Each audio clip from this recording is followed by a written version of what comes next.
আমাদের পাড়ায় একটা ছেলে ছিল, মানে একটা মানে ছেলে মানে বয়স্ক লোক, খুব বয়স্ক নয়, ওই 30-35 বছর এরকম হবে।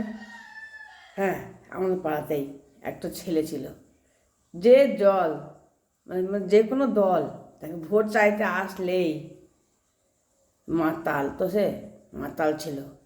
আসছে মাতাল, তাকে বলছে, সেই ছেলেটা তাকে বলছে, আমাকে ভোট তোদেরকেই দেবো, আমি তোদেরকে ভোট আমি দেবো, তবে একটা বোতল দে। ভোট আমি তোদেরকেই দেবো, কিন্তু একটা বোতল দে। তাহলে আমি দেখলাম বাবা, রেজাল্ট বেরোনোর পর আমি ও বা কী বলবে দেখবে। ও তো ভোট তো কাউকেই দেয় না, কোনো দিন কোথাও যায়ও না, কিন্তু ভোট যারাই চাইতেছে তাদের কাছে একটা করে বোতল নিত ওই মদের।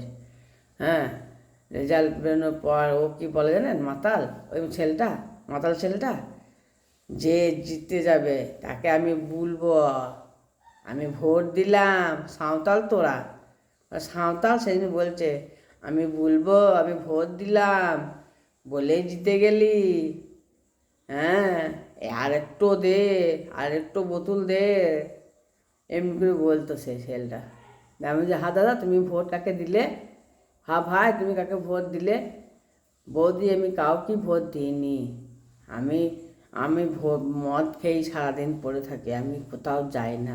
তবে তারা আমাকে ভোট চাইতে আছে, যেই চাইতে আছে তাকেই আমি বলছি একটা বোতল দে। হ্যাঁ, ভোট আমি কাউকেই দেবো না, যে জিতবে তাকে আমি বলবো আবার একটু দে বোতল।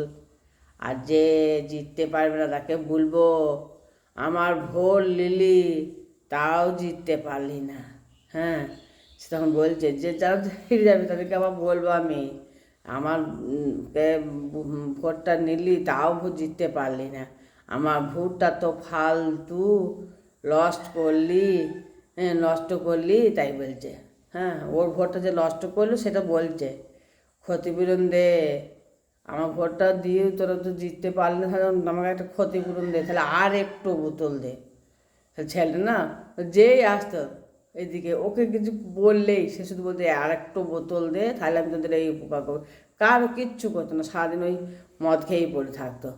ওই ওর একটাই কথা যে আমাকে একটু বোতল দে, তাহলে তো তোদের অনেক কাজ করবো, তোদের বাড়ি আগলাবো, তোদের কিচ্ছু করবো না, এই বলতো শুধু।